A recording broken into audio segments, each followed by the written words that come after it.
Guys, and welcome back to this channel. In this video I'll be showing you guys how you can create this on-cam gaming video on CapCut PC. So first you're going to select your gaming video and you're going to select a video of yourself. I'm just going to use this video.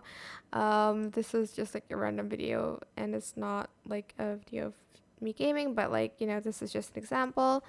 Go to mask and select the circle one and mask your video like that, and just put it to either the left side or the right side of your screen.